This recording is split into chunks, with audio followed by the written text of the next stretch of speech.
Welcome back to the Falling Forward Studios. Right here in the shotgun seat is Mr. David Helmers. Hey, how are you, man? It's really good to finally meet you. It's good to meet you. I feel like we've, our paths have crossed, but it's good to get together. Yeah, and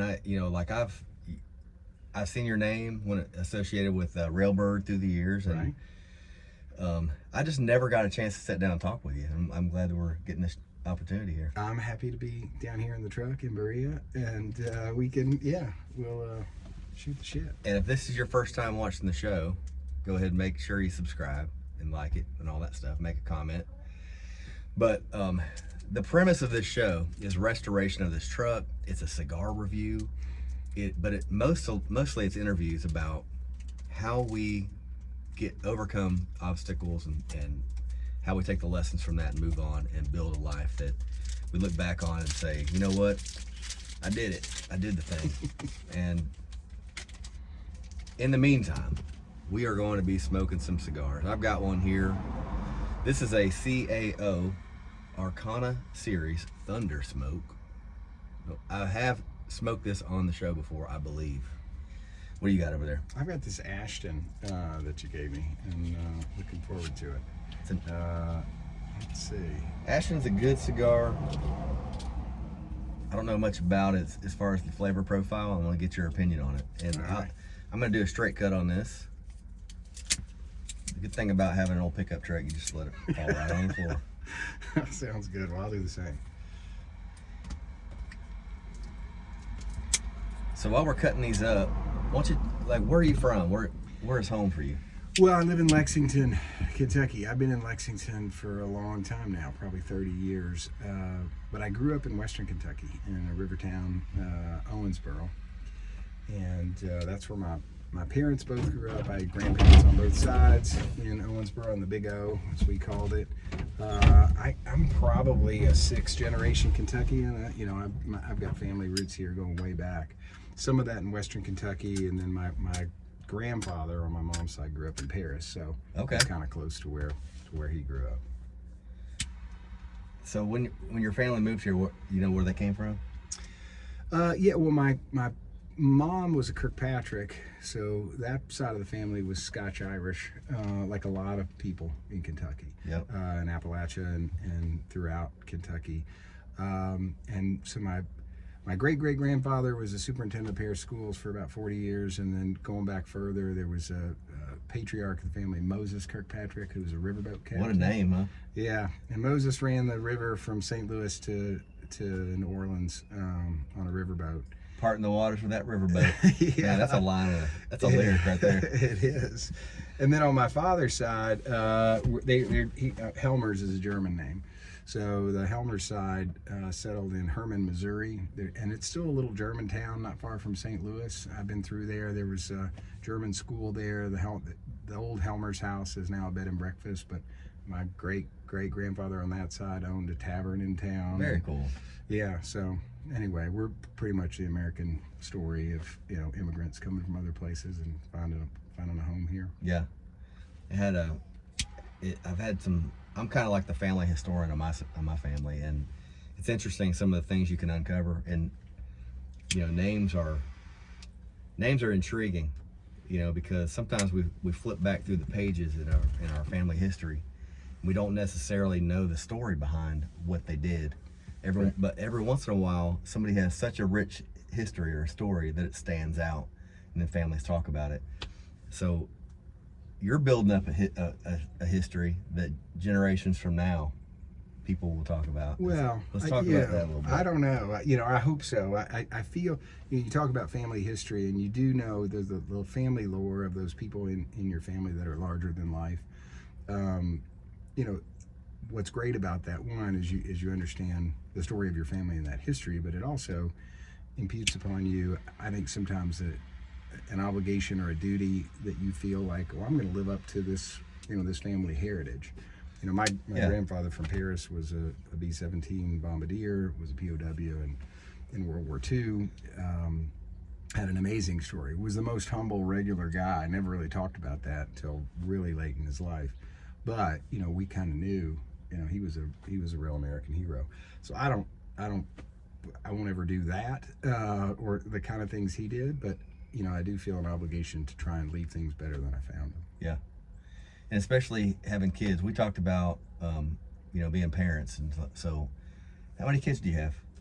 I have two amazing kids, 26 and 22. And it's gone by in a blink of an eye. They were born in Lexington. They grew up in Lexington. We spent a year traveling when they were young. We pulled them out of school and traveled for a whole year. They've had a lot of experiences. My daughter lives in Manhattan now, has an MBA, and is just doing amazing. And my son just graduated college. He went out to college out in Denver and has moved back to Lexington and loves it. I think a lot of people do that. They grow up in a place, and as you talk about one of your songs, the world is your backyard, and that's their whole world, and you want to get out at some point. And I wanted them to go out and experience whatever they wanted to experience, and maybe they'd come back. We'll see. My son's back in Kentucky right now. I'm really, really enjoying it. Yeah, I can. Growing up here in Berea, and I'm obviously back here now, but I'll be here until my kids, move on and do their thing. But I feel like especially now that I'm a papaw, I want to see that kid, Sure. But sure. I'll be here for a while. But I do have this drive to move somewhere and do something different. Yeah. But I did what a lot. 17. I graduated high school at 17 in Owensboro at Apollo, and I was ready to get out of Owensboro. I thought it was podunk, and I was I didn't appreciate it as much until later. So I left Kentucky for almost 10 years.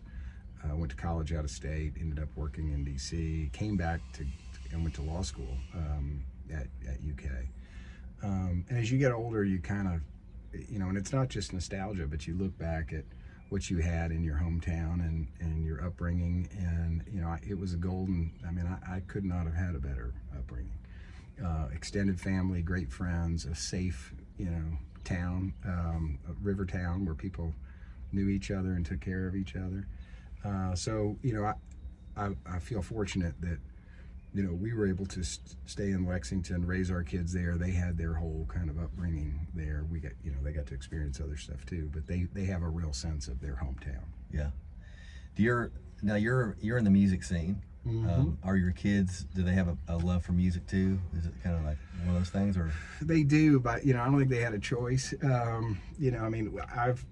I started off as a music fan more than anything, and it's just been so meaningful to me. I was a guy who went to every concert he could get to and afford a ticket to growing up. So we played music. We took our kids to shows from the time they were little. And, in this era, I look at kids who are in college now. I don't think maybe it's just not the only cool thing to do. But it's not as integral to their social life and what they do generally as it was, I felt like, when I was in college. New albums came out, new band was coming to town, old band was coming to town. I was there, and I think there's just a lot of other distractions or avocations for kids to pay attention to. But my kids really do like music. We had a typical generational gap. My son was in middle school. He just loved hip hop, and he would play this music that to me was probably whatever what my parents thought about my music, and on and on. But I'd say, oh, this is awful, and I'd say, change that. I can't listen to that song. I'd drive him to school every day, and we'd listen to music, and I'd try and play him certain things, and then he'd try and play me certain things. But we've kind of come together. We found things that we both like, and he's a big music fan. My daughter is too. She lives up in New York, but she'll call me and say, I'm going to see so and so. And sometimes I'm real excited. Sometimes I'm like, who's that? Right. They do like it. It's funny because when I bought my son a guitar back when he was about 13 or so, 14, and now he can play the hell out of it. He can play anything he wants to. But he's in college right now. And doesn't really, I purposely try to keep him out of the scene because I know I don't want him getting up there on stage and thinking that he can make a living doing it. It's hard. It is hard. But he could. Yeah. That's the thing. It's like a tipping point. But I wanted him to get an education first. But he uses it as a That's cool, and it's good to have something to unwind, your day and Yeah. stresses, and like music does that for me, and it does for a lot of people. And one thing that I want to talk about is Railbird Music Festival. Like, Yeah. that's the first time I think I heard your name was associated with Railbird, and it has become. It seems like it's growing and growing, in from the first year that it was there. It was on the grounds of Keeneland. It was at Keeneland. Yeah, we had a 3-year deal with Keeneland. We lost one of those to COVID, but 2019 was the first Railbird, and I think we had 12 to 15,000 people a day out there, which Yeah. is pretty good size festival. But yeah, it's changed. It's grown dramatically. I think we had 45,000 people a day there last Wow. year, and I'm thrilled with the success of Railbird. The idea, really, my wife and I travel to music festivals all the time. She's as big a music fan as I am, and we kind of fell into a project. We helped produce Moon Tower, which was a little festival for a couple of years. Mm-hmm. Learned a lot. We talk about failing. There are things that went great. There are things that didn't go well. So we kind of came out of that festival, and I thought, well, that could have been an experience, something I did for 2 years. All right, that was, interesting. Or I could have taken the lessons learned from that event and rolled them into something else. So we kind of left that last Moon Tower, which was a really cool event. I had the most expensive ticket to Moon Tower because I was running it and lost a lot of money on it. And I thought, well, I could just hang it up and be done. But I thought, I spent 2 years working on these festivals, and it was kind of soup to nuts. I mean, it was very much a hands-on thing. A very small group of people, my wife included. We did everything from booking to promoting to merchandise to sponsorship to the whole shebang. So I felt like that was kind of Festival 101 for me. And I walked out of there thinking, well, I could use that knowledge, or I could forget it. And kind of then that was the birth of Railbird. Kind Okay. of sitting down and thinking, I think we can do this. I think Lexington is the right market if we do the following things, and we kind of created Railbird from that. I think there's so many festivals that kind of pop up and disappear in Kentucky because there's so many people that have the passion for what they're doing, and they realize, like, man, this could bankrupt me, or this could it could cost me the house, that kind of thing. So then it kind of pulls back in, and then Railbird is like one of those things. When I first heard about it, it felt perfect. It felt just right, and the lineups have been incredible. Like I said, it continues to grow, and so right now you have some irons in the fire. You have different irons in the fire. You have some Railbird stuff, and then you've got we were talking about this before. Yeah. Management position. Mm-hmm. So yeah, I still work on Railbird. I mean, it's a big 800-pound gorilla now. So there's a corporate entity that's doing the bulk of it, but I have a contract with them to try and steer that on the right direction. So I started Black Mountain Management with Tiffany Finley and John Smithwick, kind of coming out of COVID. I'd agreed to manage a band, and it was a different world. They had a big booking agent. They had a calendar full of dates. It was actually February of 2020. I said, yeah. And then March of 2020 came, and COVID happened, and everything shut down. And I had just agreed to manage these guys who I love. And suddenly they had no gigs. They had no booking agent, which the booking agency imploded. And, it was like, what are we doing? I would call, we'd have Zoom calls. I was like, is everybody eating? Do you have there's no work. So Tiffany Finley was managing Eric Bolander. John Smithwick was working with Nick Jamerson. We all knew each other, and I said, why don't you all come over? We'll sit outside, during the pandemic and talk about what you're doing. And how you're helping these artists that you care about and have agreed to work with. How are you guys figuring this out? What's the plan? So that conversation led to Black Mountain Management forming, and I thought, well, we can kind of share the load, share information, and keep working on that. We started doing some events, which is Black Mountain Jamboree Sleeping in the Woods, which we do with Nick to this day. So managing artists, core group of artists that we manage day in and day out, and we've done a lot of project work for other artists. Sat down and talked to them about an album release, or just kind of informally, kind of open door policy to talk to folks. And it really is about understanding, as you said, it's a difficult profession. It's a difficult road to navigate, probably in 2025 as difficult as it's ever been. I mean, it's but these artists are so integral to the joy that they bring me and everybody else. I have great respect and admiration for what they do and how important it is to people. So we just kind of roll up our sleeves and help them where we can. Yeah. It is, like sometimes it's a lot of hard work. It's a lot of hard work. And a lot of that is never covered in social media. A lot of that is never discussed, but it is it's a dedication that has to happen, where it's like, man, I know this is hard to understand like right now, but this is going to work. This is going to work. And if you have a team full of people that have that same mentality and that same faith, it can work. And when you have that breakout moment when you're standing on stage and you look around, you're like, man, this is all that, the pain that went along with it growing. Sometimes, that it doesn't disappear all the way, but sometimes it's easier to manage. I think you're right, man. I mean, I think you have to celebrate the successes that you have. Mm-hmm. There's a pitfall, I think, to falling into the competitiveness in making music and art. And, I think that's toxic. I think, and it's hard because everybody's out there struggling. And most things I've done, I've been able to figure it out. If I do this and this and this, then this result happens. I think in the music world, you can do all the right things. You can write your own great music. You can always show up on time. You can leave it all on the stage and put on a great show. Mm-hmm. You can hustle, and then in this day and age, you've also got to be a social media guru. You've got to understand how to release your own music on digital platforms for no money in return. You got to be a merchandiser. I mean, all that stuff. Yeah. It's like, you really have to be a Jack or a Jill of all trades, and it can be disheartening.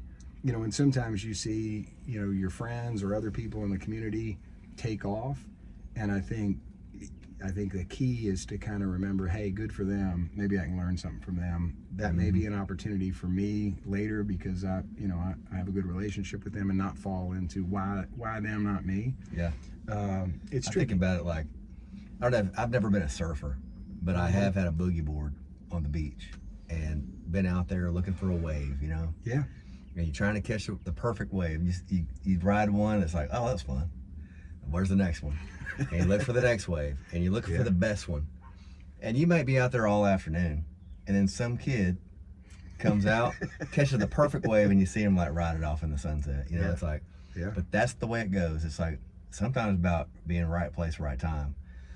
And I've seen it 100 times with music.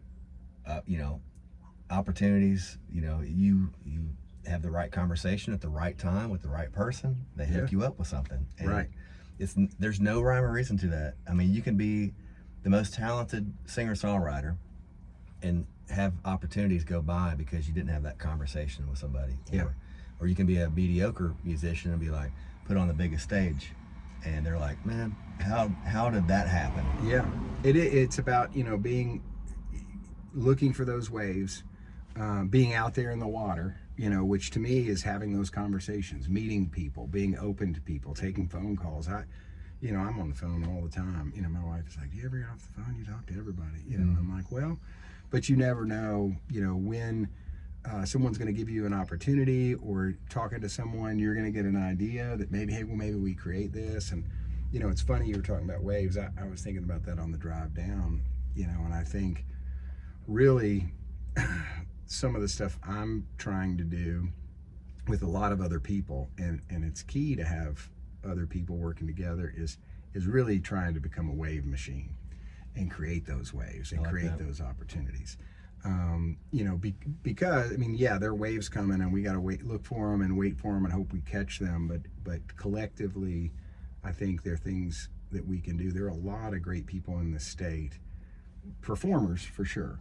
But then I think there are also a lot of people who care deeply about music, who are putting on projects, creating events, and now I feel like we're really starting to form a network where we can do a lot as a group to help foster this scene, create opportunities, and create a springboard here. Absolutely.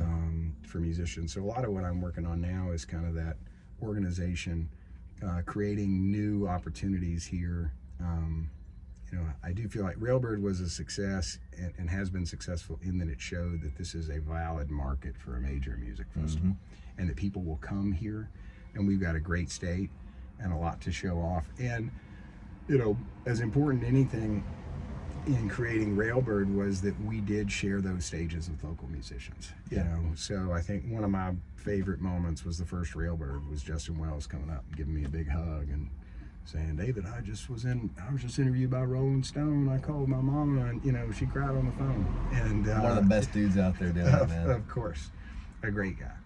And so, you know, there, I won't name them all, but there are a lot of artists who we all know and love, who are local musicians who've been able to get on a stage at Railbird, and you know, we'll continue to do that. Remember the first time walking into Railbird, and off in the distance I hear Abby Hamilton. I'm like, that, it was such a nice feeling to walk through those gates and hear that for the first time. Now, now she's played the Grand Ole Opry. Right. You know, it's amazing seeing the progress that people make when they have a dedication and that mindset of like, this is my thing, I'm doing it. I interviewed her years ago.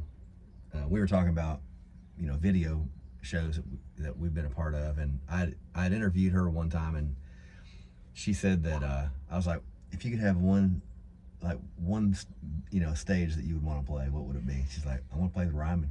Yeah. Like without hesitation, she's like, I want to play the Ryman. Yeah. And you know, at that time, it seemed like this is a major goal, and it is. It's a major goal, but she had the mentality to stick with it, and now she's playing those huge stages. Yeah. You know, she and B. Taylor just sold out the Burl a couple weeks ago. Abby, I know, just did a big West Coast run. She's special. I mean, there's so many amazing artists in Kentucky and coming and passing through Kentucky. But yeah, I think Abby, you know, will meet her goals. Yeah. She'll do what she wants to. That's the beautiful thing about what you're doing, man. You have the skills to be able to put people in those positions for success, and you being a wave maker, thank you for doing that, man. Like, the scene appreciates it. Well, look, it comes from the right place, I think. I mean, it just comes from a passion and caring about the scene here, trying to build community, trying to shine a light on the talent that's here. You know, we get a lot of attention in this state, and that's a wave from Chris Stapleton to Sturgill to Tyler recently. You know, that and that helps. But really, generationally, I mean, we go back to the roots of it all. Loretta Lynn, Bill Monroe, the Everly Brothers. That's the beginning of bluegrass country and rock and roll right there. Yeah. It all came from Kentucky. So, you know, I think our focus now is to continue to shine a light on what's going on in Kentucky, and then also build that infrastructure here in Kentucky, whether that's you know, new tools, new venues, new assets like recording studios that people can get into. And take themselves to the next level without having to go to Nashville or Los Angeles or New York, you know, are all kind of important. And then organizing, you know, whether it's Master Musicians Festival down in Somerset, or the Mountain Arts Center, or you know, Railbird, or the Grove that Candace does down in Glasgow. I mean, they're great people around the state doing stuff, and we're all getting connected and talking about how do we work together so we're either rowing in the same direction, or we're all, you know, pushing that water and kind of creating a big wave. You know, the competition is, there's an amount of healthy competition that keeps everybody motivated, but when we realize the strength that we have when we pull together, you know, Kentucky's unstoppable, and we see that in so many different aspects in the state of Kentucky, and the grit and determination of the people in general. we work better together. It's I talked to Silas House and I did this project together called Distilled, and we were planning it, and it's a docu-series about musicians in Kentucky, but we did 8 episodes in 8 different counties, from Pike County to Davis County, Owensboro, Pikeville. And we talked about Kentucky a lot going into that, and it's an interesting state. It's very diverse. Is it north? Is it south? Is it urban? Is it rural? Is it Appalachian? Is it agricultural? I mean, it's all those things. Mm-hmm. But you can be from as far west as you can get, like S.G. Goodman, or as far east as you can get, or north, like Nat Myers, who was in one of those episodes. But to a person, being a Kentuckian and this kind of state pride is evident across those demographics and those regions, and we're a fiercely loyal group of people. And it's so a very unique place we live. It is. It's and I love it. I think it means a lot to me. I think, like a lot of people, you go through phases in life, but you get to a certain stage and you realize what a great place this is to grow up, how many great people live here, and we all have a passion for it. Yep. Man, it's been great talking with you. We're not done yet, because we got to talk about these cigars. This is, part of the show is a cigar review. This one right here, it's a CAO. I already forgot the name of it. Arcana, Thundersmoke. And the notes that I've been picking up off of this are kind of like a dark chocolate, even though this is not a flavored cigar. Like, the notes that I've got are those kind of rich, being a Maduro wrapper. It's also got, I believe, a darker blend of tobacco as the filler. But this is a great cigar. Highly recommend it. CAO, I've had their other cigars. They're always great. What do you think about that Ashton? It's nice. It's a big cigar, but it's really mild. I mean, it's very smokable. It doesn't, and I wish I was more of a cigar aficionado. I could give you more tasting notes. It's funny how that works. When we do Railbird, we do a lot of single barrel picks, a lot of bourbon. And, and I grew up, like everybody in Kentucky, I think, drinking bourbon. But as we went through that, we've done it, 6 years now or something, and doing these barrel picks, I got better and better at it. Initially I just listened to someone and say, yeah, I taste that, and then after a while, I was learning like, on the dark job. fruit. And it was funny. I'd come home from a Four Roses, and they'd roll out, 12 barrels, and we do this tasting. And when Ann got home, I was about half out of it on the couch. She's like, "What have you been doing? Drinking today?" I said, "This is my job." I was like, "I've just been working today. You've been working. I've been working." But this is a nice cigar. It really is. Yeah, those are good quality. Every Ashton cigar that I've ever smoked has been great. I think the first one that I had. No, actually. That is the one that I had before. I had that same exact one, and it was like had kind of nutty notes. There you go. Now I taste that. Thank you for sharing the notes so someone can get some information other than it's mild. Not quite as harsh as like a walnut flavor, but like you just taste. It's wild with cigars. Very similar with people tasting wine. They all taste something different. We all have a different profile that we pick up. But I have a tendency to like the bolder, kind of darker stuff. Even when I'm drinking whiskey, I'll pour a rye. I like something that has a bite to it. I was just gonna say, as I've done that a lot, and we drink a lot of full proof, barrel proof, bourbon at those tastings. But I guess I've just had enough bourbon that I've kind of started preferring ryes, and it's just more complex and a different flavor profile. But kind of makes you sip on a little slower too. It has a bite, so I try to do that. The older I get, the more moderate I'm trying to be. Right. Quality, not quantity. Exactly. That's right. Well, to talk about quality, you're a quality dude, man. I'm glad that we talked. Really glad to meet you. Lance, thank you for having me in the truck. Thanks for it's been out. Fun. We're overdue for doing this, and I'm glad to get together. And it's always good to be with like-minded folks and talk about the good things. Let's keep it up, man. Let's do it. And this has been Falling Forward. This is David Helmers. Make sure you check him out on everything he's doing. He's always got something cool going on. Make sure you check out Distilled, Yeah. their social media platform. Yeah, it's on Instagram and Facebook. We finished all 8 episodes. We're in the process of finding out where it'll actually air and when, but we're really excited about it. It's great. It's 8 Kentucky artists and 8 distilleries in 8 different counties and a lot of cool nooks and crannies and special places in the state. So Yeah. we're excited about it. I love it. It's going to do well. Yeah, I think so. Thanks. So make sure you subscribe, make sure you like this, share it with your friends, and make a suggestion on a cigar that you'd like to see reviewed or a person you'd like to see interviewed.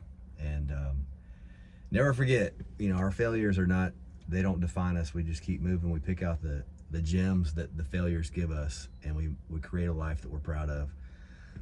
We're always going to have failures. Don't judge people on the social media either, because it's not always what it seems. But keep doing it. Keep going out there and fulfilling your dreams. Work hard for what you want. Smoke good cigars. Drink good bourbon. I guess if we had another hour, we could talk about my failures. We didn't really get enough into that. But Well, I've got plenty. we can so do if part you want me 2. to come back, I've got plenty too. I bring them up a lot. Probably embarrassingly to the point where my kids will probably cringe when they see some of the things that I've talked about. But overall, I choose to live my life like that. I'm not quite an open book, but I like people to turn through the pages and say, like, man, I know this guy's been through some shit. Well, we learn a lot more from our missteps than when everything goes easy. Absolutely, man. And the times that do go easy, we're so much more appreciative of the fact that they're going easy, because, like, man, life is not easy. You're right. You're right. But there are some sweet spots in there. There are, and they're worth it. Yeah. Thanks, man.